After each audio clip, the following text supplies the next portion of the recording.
Probably this is your first time to hear this teaching. But this is being applied by the Old Testament people and the New Testament Christians. And if we are to apply this principle today, we will receive the outpouring and the tremendous blessing by God from heaven. Okay? Do you believe that? Because the Bible is a principle book. Everyone who read the Bible and apply it, in other words, live it out, apply it, all the promises written in this book will be yours. Because Jesus said, the Bible said, if you are willing and obedient, Isaiah chapter 1 verse 19, if you are willing and obedient, you will eat the best of the land. In other words, you will be prosperous. Do you believe that? That's why this is our 1 month budget. I will wave it to God as my first fruit offering to my God. Okay. Pastor, bakit ganyan? Dapat hindi mo na pinapakita ng pilbay. Hindi ho. So that I could be an example to the congregation.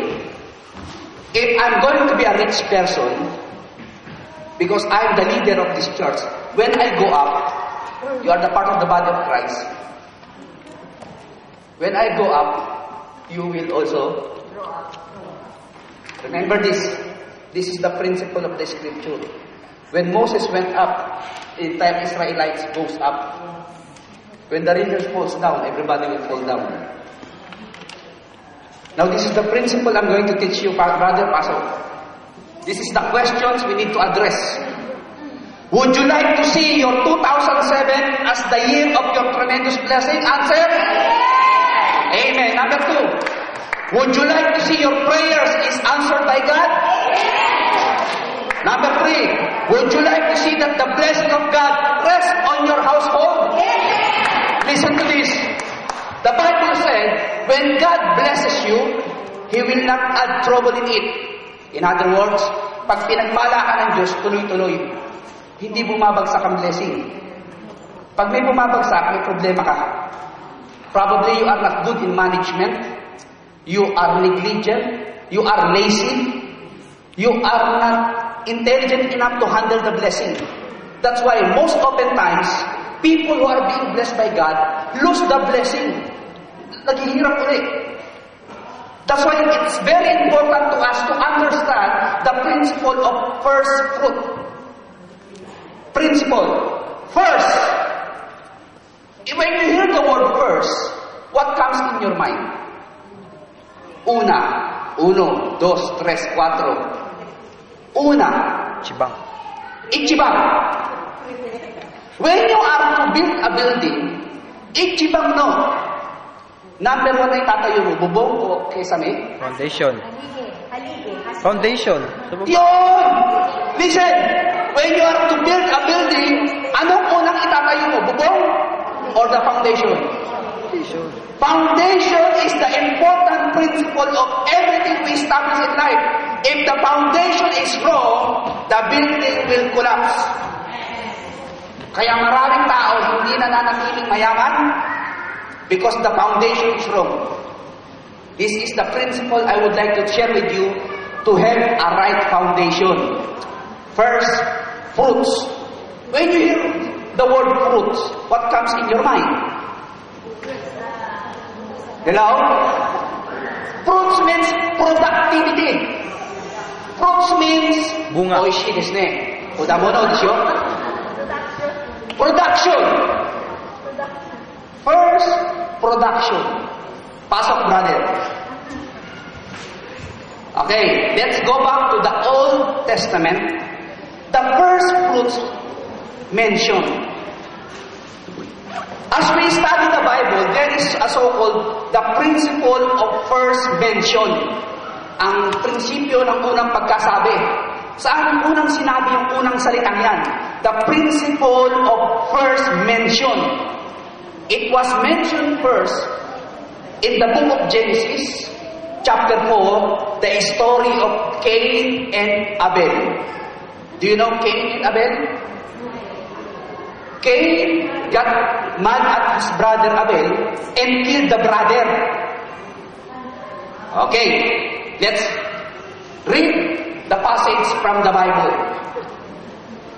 Now Adam had sexual relation with his wife Eve, and she became pregnant. When she gave birth to Cain, she said, with the Lord's help, I have produced a man. The meaning of the word Cain means the help of the Lord. Do you want to be helped by God? Gusto niyo bang tulungan kayo ng Diyos sa mga problema niyo? Okay, good. He named his firstborn son Cain. Kaya kain ang kain niya, matakaw. Cain. Later, she gave birth to his brother named Abel. Abel. When they grew up, Abel became a shepherd, while Cain cultivated the ground. Sino mayaman? Who is richer?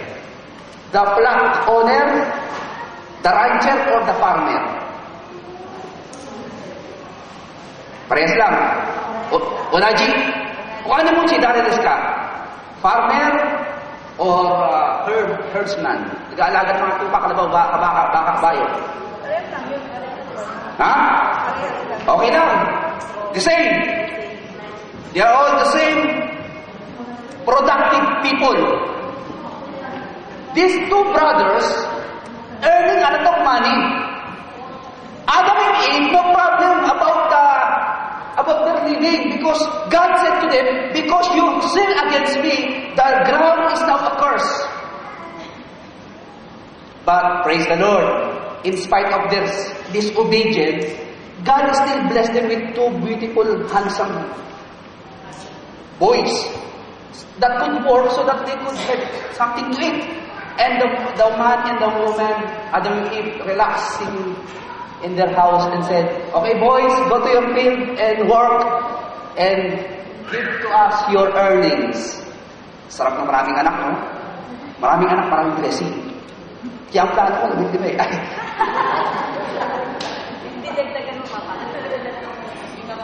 Children are blessing from the Lord. Amen? Sino dito wala pang anak? Who among you are not yet productive when it comes to children? Children are blessing from the Lord. Now, these two boys are earning a lot of money. They were earning a lot of money. The one cultivating the land as a farmer, the other one take care of the sheep and the sheep. He was a shepherd, Cain. Now, listen to this. Every increase, every bonus, every blessing we receive from God, we must give God the first fruit. Because first belongs to God. Listen to this. Pasok, brother. This is the principle, the first belongs to God. When it was time for a harvest, Cain presented what kinds of crops he presented to God? Some of his crops as a gift to the Lord. But this is the difference between the two brothers. The other one, Abel, also brought a gift. What kind of gift he gave to God? Oh, listen. Come on, church. Come on, listen to this. If you are to give something to God, huwag kang magbibigay ng tingi-tingi. Huwag kang magbibigay ng tira-tira mo. You give your God your best. Because the principle, if you prioritize me, I will prioritize you. In Tagalog, kung papahalagahan mo ko, papahalagahan ko ang mahalaga sa'yo. Are you getting this? You want to become blessed this year? You want to become prosperous and productive this year? This is the principle of first fruit. What happened to the gift and the offering is of two brothers? He did not accept. He did not accept what? The Cain and his gift. Why God did not accept the prayer, the offering, the sacrifice, the worship of Cain? Because he is not valuing, worshiping, honoring his God. Our Father who art in heaven, we honor your name. Are you getting this? Your kingdom come. When the kingdom of God comes upon your family, you will experience peace. You will experience prosperity. You will experience protections. You will experience health.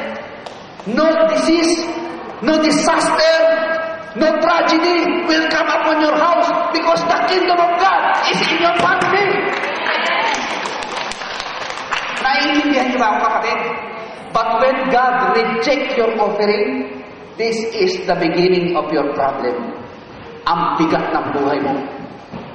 Sasabihin mo, trabaho ko ng trabaho, walang nangyayari sa amin. May sakit ang anak ko. Nasunugan pa ang kapatid ko. Nagka-cancer pa si nanay. Nasagasaan ang paa ng tren. Manonotis nyo. Ang dami yung parang pabigat na nangyayari sa inyo. You know, the foundation is not right. God is saying to you, you are not prioritizing me. I'm not being honored by you. That's why I do not honor your prayer. I do not listen to your cries. Because you do not have any attractions or passions about God, your God. You have forgotten your first love. I am the Lord your God.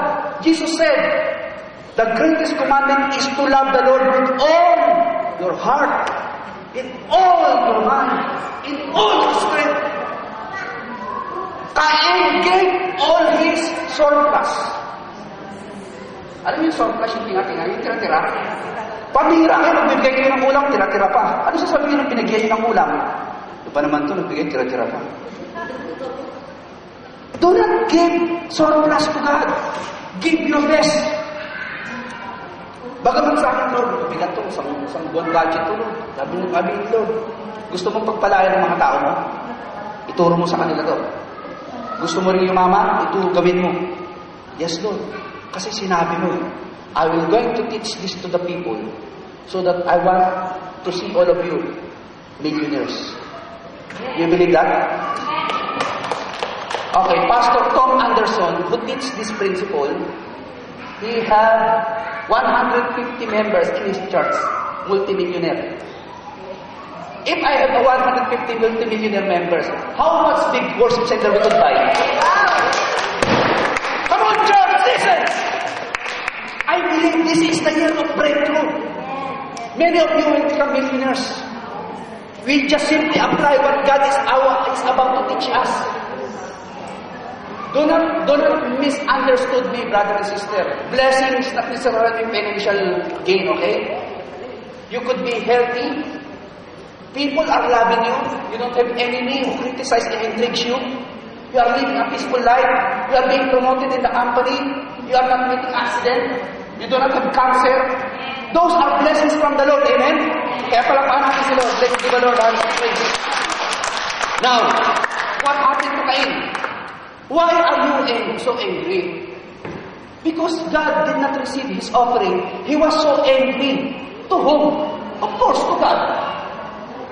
If God is not answering your prayer, sometimes you make tayo tampo-tampo kay God, kay Lord. O ba naman doon? Labo mo naman, pray naman ako, pati naman ako sa church, basa ako ng Bible. Di mo ako ina-answer, ayoko na sa'yo, I am looking for another God. Makabalik na ka sa Muslim. No! Do not be angry with your God because your attitude is wrong. That's why God rejected your offering. But if your heart, the Bible said, the Lord asked, Cain, why do you look so dejected? You will be accepted if you do what is right. But if you refuse to do what is right, then watch out. Sin is coming in your heart, eager to control you, but you must subdue it. And it it's your master. Your hatred is now inside of your heart. And the Lord is saying to him, look at your heart, Cain. It's now controlling you. If you have bitterness inside of you, you will become sick. And eventually, you will look old. And pretty soon, you will die at a very young age. Bitterness is the root of all kind of sicknesses, according to the doctors. Pag may sama ka ng loob, una sa Diyos, sa tao, nagkakasakit ka. Kaya sabi ni Lord kay Cain, Cain, look at your heart. Brother Pastor. But the Lord said, come on church, listen. What have you done? Ba't nakita na dyan? Mukhang tumalong ka yata, Brad. Akit ko muna. Parang mabilis. Balik ka, balik. Tumalong ka sa tin eh. Akit ka, balik ka, balik ka, balik ka.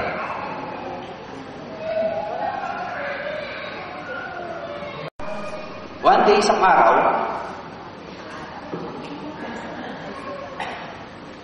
Cain suggested to his brother, let's go out into the fields. And while they were in the field, Cain attacked his brother, Abel, and killed him. Why the brother killed the brother? Bakit pinatay yung kapatid? Because of what? Have you noticed, when one of the brother is becoming rich, the other brother become envious. Pag mayroong yumayaman, mayroong naiingit. Amen? Pag yumayaman kayo, may naiingit sa inyo. Diba? Sa yumayaman kayo, mayroong naiingit sa iyo. Gusto kayong patayin. Not necessarily kill you physically, but morally, your reputation is being blasphemed. They are being, make chismis about you. That's they said, nagana ko yan, kaya yumayaman yan. Something like that. Because the nature of man is to become jealous to those who are being promoted by God. So what had happened here? Cain killed his brother. If God is not blessing you, check yourself, Lord, why I'm not blessed? Probably I'm not doing my best and giving my best to you. I will do it next time much better than before. Ulitin ko sa inyo, 2006 was a blessed year for all of you. You know why? Why did I say that? Kasi wala sa inyong may cancer eh. Sino dito may cancer? Sabi doktor, mamatay na. Wala pa. Okay, bless kayo. Are you blessed? Lakpan natin si Lord. We are blessed. Amen. Are you blessed there? Okay, good. There are so many people in the hospital wants to trade with you. They wanted to attend this kind of gathering, but they could not because they could not be even go out and get out from their bed because of their sicknesses. But we are blessed, amen? And what happened? After the Lord asked Cain, where is your brother? Where is Abel? And the answer is this, I do not know. Imagine mo, sagutin mo yung Diyos ng ganyan. Lapustakan itong batang to, no? Diyos ang kausap niya, tapos ang sagot, hindi ko alam. What if your children answer you that way? What it would be your reaction? Ang sarap i-review ng mukha, no? Bastos tong batang to, Hindi ka mainit to sa tinuro. You are not being taught like that way. Why your answering is so profane? God was asking Cain, where is your brother Abel? I do not know. Am I from a brother's keeper? Ako may tagapag-alaga ng kapatid ko, matanda na yun, tanong sa kanya. But God was asking him, why did you do that to your brother? You killed him, I saw you. God saw everything. Amen? He was asking Abel to humble himself and ask forgiveness, Father God. I killed my brother because you received his offering, my offering, you did not receive it. That's why I killed him. Because I wanted to receive your blessing for me only, not to others. Very selfish. Wagamama. If you are wagamama, God's blessing is very far from you. You have to share your blessing to others. God will become blessed and happy to see you blessing others. And if you keep on blessing others, the Bible says, Give, it shall be given back to you. The measure you give will be the same measure will be given. Measure back to you. So I do not know. Cain responded, I am a brother's guardian, pass on blood. But the Lord said, what have you done? Listen, your brother's blood cries out to me from the ground. Now you are cursed and banished from the ground, which has swallowed your brother's blood. Sinumpa, you are under a curse. The problem of Cain is not the killing. The problem of Cain is not honoring his God. God said, if you have just do what is right, your offering should have been accepted. And it would not lead to killing. Nakuha nyo?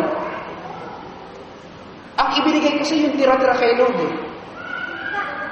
And God said, I give you my best. The greatest gift to all mankind, my Son, Jesus Christ. Died for you so that you could go to heaven when you finish your life here on earth. Now, 2 oras lang sa Sunday, absent pa sa church.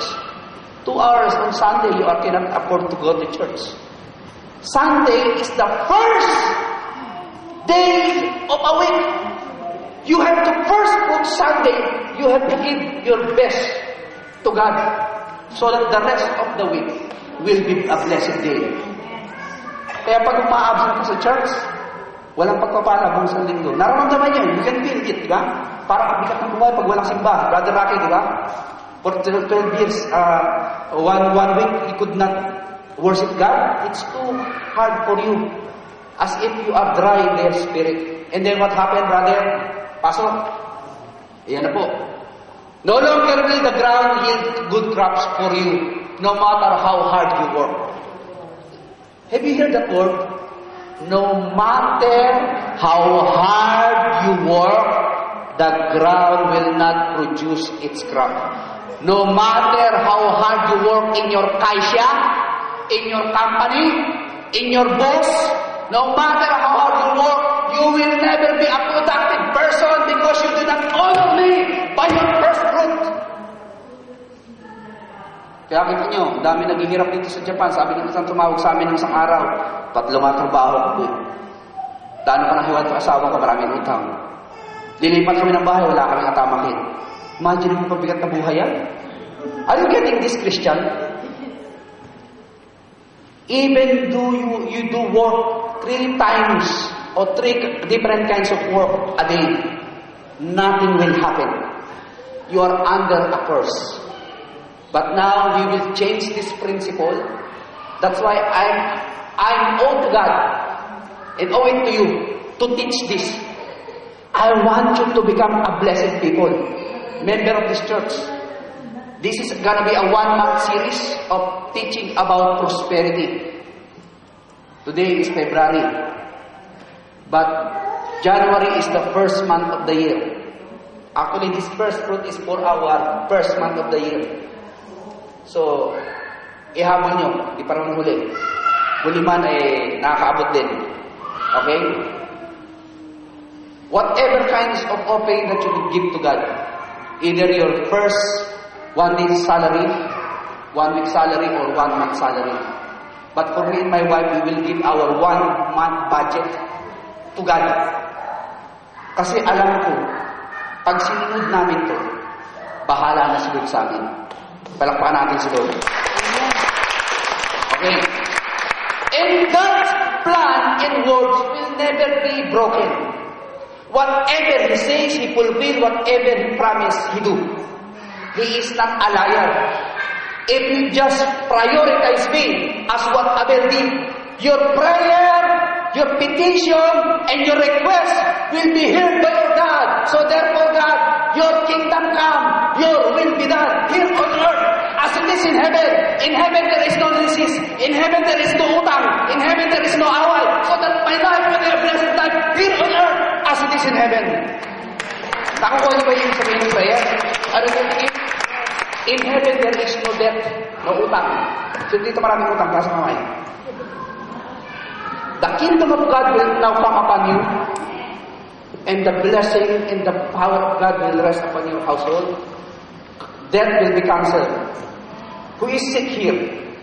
there is no sickness in heaven. Your will be done here on earth. Who lives on earth? We people. As it is in heaven. That's the prayer of Jesus Christ teaching us. Okay? Listen, I'm excited, brother. Come on. I'm excited to teach this. Because it is alive in my spirit. Preach it, brother. Yes, Lord. So that people would understand that I am about to pour out my almighty blessing to them. Do not withhold this teaching to them. They need to understand that they have to prioritize and honor me. Because I have to bless them. I love them so much. Blessing is being barred and being stopped because of our wrong attitude. My good Lord, mali yung attitude natin para tayong sisikain. Binibigay lang natin kayo yung tira-tira. Atin tayo ng Bible study, katamtaman pa. Atin ng church, din pa. Sabi ng Lord, nakikipag-date ako sa inyo, 9:30, tapos dalalig kayo 11:30, tapos ng message. Ano pakiramdam ng Lord pag iniindihan natin siya sa may mga date natin sa Kanya? If you are prioritize me, I'm going to prioritize you, what the Bible says. From you. That's the principle. Lumapit ka sa Diyos, lalapit ka sa iyo. Unahin mo sa Diyos, unahin ka ng Diyos. Pahalin mo ang Diyos, mamahalin ka niya. Purihin mo ang Diyos, pagpapalain ka niya. Principle is principle. You cannot break that. Are you getting it, Christian? Palakpan natin si Lord. Hallelujah. Amen. Ayun. Pinatay. Pinatay. Pinatay. Naiinggit. Kaya huwag kayo alisin niyo yung inggit sa mga katawan niyo. Remove that envious spirit in your heart. Be happy when you see someone being prospered by God. Because someday, you know why? Why God let you see people prospering? Because you are next in line to be prospered by Him. Ulitin ko. Tingnan ako ha. I will repeat. Kaya pinapakita ng Diyos, di ba, lumayaman? Kasi sabi ng Lord, susunod ka na kasi. Tinitignan ko yung ugali mo kung hindi ka maingitera. Kung ingitera ka, hindi ka payayamanin. Lalo ka nang iinisin. Kasi masama ang ugali mo eh. Takuha nyo! Yeah, praise the Lord! If you see someone being prosper, the Lord is telling you, do not be envious, my child. You are next in line. I want to see your heart. Okay? Laksan natin si Lord. Hallelujah! Yes! Glory to Jesus. You know, I'm preaching in 2,000 people, okay? I'm going to teach this in America. I'm scheduled to preach in Atlanta, Georgia this coming July among the pastors there, okay? Nagtataka nga ako, Lord, sino naman ako isang kabuting kahoy ng Pilipinong pastor sa Japan ay nagtuturo sa mga pastor sa Amerika?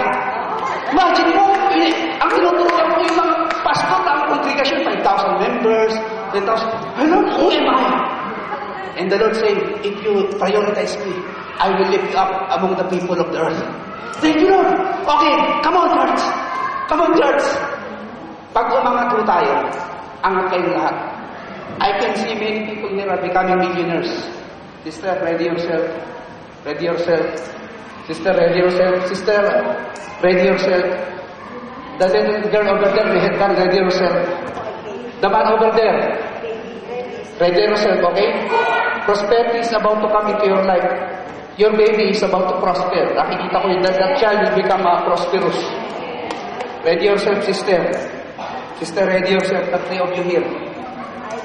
Ito, sister. Ito, nagbabasang to. Ready yourself. Nakikita ko, I can see, sister, ready yourself, ha? When you see someone becoming rich, okay, mainggit. Do not be envious. Say to God, Lord, you let me see these people prospering. Because now I know you. I'm the next in line. You're about to do something inside of me so that my mind will be clear how to create life and prosperity. Deuteronomy 8:18 says, remember the Lord your God, for it is He who gives you the ability to produce wealth. Remember that. Pasok, brother. Principle of first fruits. For if the first fruit be holy, the lamb is also holy. If the root, foundation be holy, so the branches. Romans chapter 11, verse 16. Anong ibig sabihin yan? What's the meaning of that, Pastor Oni? Kapag ang ugat ay banal, matibay at maganda, ibubunga niya ay matibay at maganda rin. But if the foundation or the roots is rooted, the bunga, the fruits is also bulok. Would you like to receive a bulok blessing this year? Or a fresh blessing from the Lord? Okay, sabi mo sa sarili mo, Lord, I'm going to receive a fresh blessing from you this year. I believe it, and it settled it in Jesus' name. Amen. One of the most important laws of the Bible involves the principle of first fruits. It is the law of first thing first. Una, kung magtatayo tayo ng building, if you have to build up a building, hindi ho tayo magtatayo ng mga materyales na madaling masira. Okay? We are not to use second-hand materials. We want the best materials. Amen? Are you getting it? Okay. It has a fundamental impact on everything in your life. Understanding and living by this law helps you position yourself to receive the promise God has for you. Say it with me. I will position myself to prosperity. Sa Tagalog, ilalagay ko ang sarili ko sa pag-unlad, sa posisyon ng pag-unlad. Pasok, brother. Una po, para maintindihan niyo itong principle ng first fruit, God wanted to have a family. So He gave His Son, Jesus Christ. Jesus Christ sacrificed there on the cross so that all of our sin will be forgiven. And when He came back to life, He ascended back to the Father as a first fruit offering to God. And those who would follow Jesus Christ will now be all acceptable to the Father. Are you getting this? Siya yung unang namata ng buhay mula sa mga patay. At kung mamamatay ka at mamubuhay ka ulit sa pangalawang pagkabuhay mo, pagdating mo sa heaven, dahil meron na nakunang mas magaling sa iyo at mas banal sa iyo, pangalan ng Jesus, binayaran lang ang atraso mo, kaya pagdating mo sa heaven, tanggap ka na ng Diyos. Yun ang magandang blessing. Kaya hindi religion ang magliligtas sa iyo, kundi si Jesus Christ. So Jesus Christ, according to the Bible, kahawakan siya ni Mary Magdalene. Mary Magdalene is about to touch him, but Jesus said, no, do not touch me, because I have to offer myself first to the Father. There's no need for me to be touched by earthly things like you, because you are still sinners. So He ascended up to the Father, and now He had to present Himself to God, the Father, as the first fruit. Unang bunga, unang buhay mula sa kamatayan. Jesus Christ. Wala pa unang nabuhay mula sa mga patay na tinanggap ng Diyos.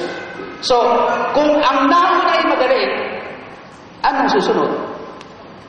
Siyempre magagaling na. Nakuha niyo ba yung principle? Pag magandang pundasyon, yung tatayo maganda rin. The taller the building, the deeper the foundation must be. Nakuha niyo? Kaya dapat magandang foundation natin. Pasok, brother. Sige, tuloy na. First fruit siya. Okay. The fundamental of first fruit. Number 1. First fruit literally means a promise to come. Say it with me. Promise to come. If you hear the word promise, what comes in your mind? Ano, brother? If you hear the word promise, ay may pangako siya sa akin. Pangako means something we hope for. Something we desire to come. We could not even wait to see the promise to come. Amen. Baby is a promise to come. Sister Marjorie, okay? The doctor said, oh, your baby is so beautiful. Like we can see under the tawag dyan. Tawag dyan yung, how do you call that? Ultrasound. You are so expectant and happy to see the promise to come. That is the meaning of first fruit in Hebrew word. Literally means a promise to come. Whatever you do with the first fruit governs the rest and set the pattern. That's why if the foundation of the building is not good, the upcoming constructions will be in danger of collapse. Kaya delikado pag nagtatayo ka ng mali. Kaya unahan mo na ng tama. Kaya nga pag nagtanim kayo ng mali, ay bumabalik sa inyo. So if you are to sow what is right, right things will come. If you say right things will happen. But if you pronounce bad things happen. Are you getting this? Or the promise to come for the rest of whatever you establish. The first thing always belongs to God. Say it with me. The first thing always belongs to God. Your firstborn, your first increase, your first salary, your first month of the year. But observer, blessing would come. If you are first fruiting God with all of your salaries and your monthly income, blessing would come. Because God is saying to you, oh my child, you truly loves me with that exceeding kind of love. That's why I'm not hesitant to bless your life. If we please God and we make God smile, what will be our reward? Whatsoever you ask in my name, it will be given to you. If you abide in my word, and my word abides in you, whatever you ask unto the Father, it shall be given to you. So, the promise to come means the first governs what follows. The first governs the rest. Ang una ay pinangunahan ang mga sumusunod. Kaya nga pangunay, pangpulo. He is the head. If the head is bad, the rest will be bad. If the president of the country is bad, the people suffers. Amen? If the leader is bad, the follower suffers. That's why head is the very important, the prime mover, the frontliner. The music team, you are the frontliner, you must live a holy life. If you are not living a holy life, everybody will become a live holy life. Why? Because the power of the Spirit is being transferred to those who follow. You are ushering in. The leaders of the music team is the first people ushering us into the presence of God. Eh sila yung mga nauna, palpak, kintusan ng Lord. Pagdating sa atin, papaayun na rin tayo. Kaya delikado yung nasa music team. Kaya maingat kami, si Winnie, medyo strict kami nung mag-aaral sila ng Bible yung expects. So that they could receive the revelation from the Spirit to live a holy life, to be corrected, whatever kinds of wrongdoings they are doing as they read the Scriptures. Amen, brothers? Praise the Lord to your life. You're ready for prosperity. Ready for the blessing. Okay? Mark, ready for the blessing. Hindi lang kayo tutugtog sa ganito kanina, tutugtog kayo sa 2,000 people. I pronouncing these things to come. I believe I have received a vision from the Lord about a month ago that we have 1,000 members here, but God is saying to me, the foundation is not yet right. Teach them the foundation. When they could stand in the right foundation, I could now ready to entrust to you a bigger blessing. Kasi pag ang tuhod natin, pundasyon natin mahina, pag binigsa tayo ng bigat na blessing, babagsak tayo. Kailangan maghibay tayo. And that's why I'm teaching these things to you. When it comes to money, hindi na tayo maripot. We are going to buy our own worship center. Mamaya I will project dito yung ating budget plans. Ni say, ma'am, nakakakumang na tayo. O, kunti na lang. In Jesus' name. Palakpakan natin ng Panginoon. Hallelujah. Malaki ito, bibili natin worship center. So that we could have at least 5 services to accommodate 2,000 people. This is I had the revelation of the Spirit when I was fasting for 21 days. Telling people, I'm about to prosper them. I need to see that they are standing in the right foundation. But if they do not know these things, if they could not know these things, this building will not come to pass. They need to have a foundation. Kasi nung araw ko, pagdating sa offering, pag nagtuturo si pastor, ang dami, gusto mapera. Hindi ko kasi naturuan. Pero pag naturuan, ay, ganun pala ibig sabihin ng offering. Yung pala yung tithes, yung pala yung Yung mga donation, yung pala yung love gift kay pastor, hindi pala yung nag-iisip ng kung ano-ano. Kasi we have to teach people. If you do not teach them about what is tithing, what is collection, what is offering, people would misunderstood you. This pastor is money-making pastor again. Oh, see? Okay? Every time I go to the church, they are preaching about donation, offering again. I'm losing my money. They could not understand. That's why first fruit is the foundation. When you are released in this bondage of materialism, the rest will follow. And then finally, brother, I will continue this next week. Read it with me. First always governs the rest. Hindi yung the rest nag-govern dun sa first. Sa Pilipinas, ganyan eh. Yung mga tao gino-govern si Arroyo, hindi baligtad. Dapat si Arroyo nag-govern. Kaya walang nangyayari sa mundo. Sa simbahan, yung mga kongregasyon nagpapalakad sa pastor, hindi pastor baligtad. Okay. First governs the rest. The foundation establishes the building. Your first fruit your first offering to God will declare what's gonna be the happening for the rest of your year. January, February, March, April, May, June, July, August, September, October, November, December. We have at least 11 months to receive the blessing of God. Tandaan niyo ito. Mark my word, brother and sister. This principle cannot be broken. When God says He will do it. If you prioritize me and honor me with your first fruit, stick to it. The rest of your year will be a blessed year. When I studied the principle of first fruit in Leviticus chapter 23, the Israelites is still, up to now, observing this principle. That's why many Jew businessmen are a multi-billionaire in New York. You know why? They're giving their best to the synagogue. Mga Hudyo yan, Jewish, because Jewish, this is Mosaic law But Jesus Christ follow this principle. Because we still believe in the Old Testament as the explanation of the New Testament. Don't tell me, Pastor, Old Testament law siya. No, it is still applicable to the Old Testament Christian because God wanted you to experience the fullness of His blessing. If God blesses the Israelites, because since we are the spiritual Israelites, we are accounted for with this blessing. We are now to enjoy the blessing, the same blessing those people received many years ago. So therefore, we are the recipient and the privileged people of God to observe this principle.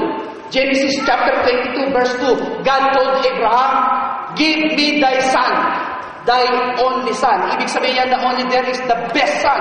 The firstborn is Isaac.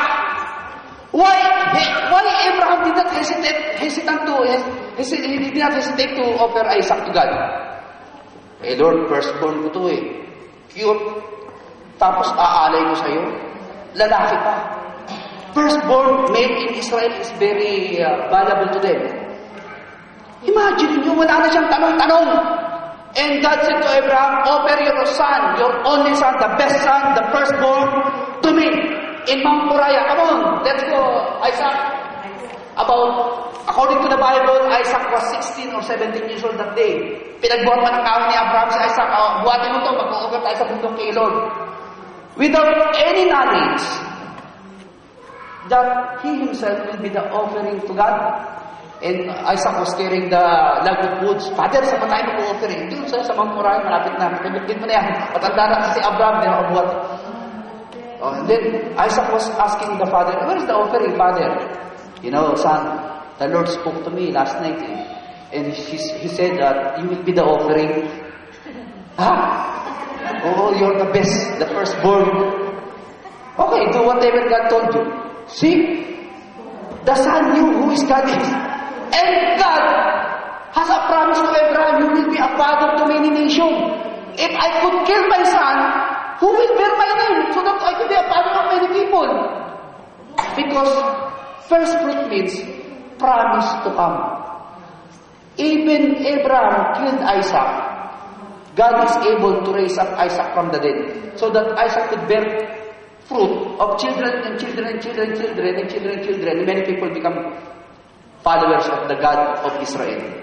We are the siblings of Abraham according to Galatians chapter 4. in Romans chapter 4. Sa pamamagitan ng ating pananalig kay Jesus, will become descendant of Abraham by faith. So, he became the father of faith, a father of many nations. See, if you are to give what is best to God, God will give what is best for you this year. Abraham became rich. Hindi ho naghirap yung Abraham. Basahin yung Biblia, Genesis. He became so rich. Ang dami niyang mga bakhan, ang dami niyang lupain. And he died at a very old age. No sickness accounted for him. No broken relationship. No problem in the family. Because he first fruits his God. He gave his best to his God. Okay? I will continue next week. I would like you to rise up all.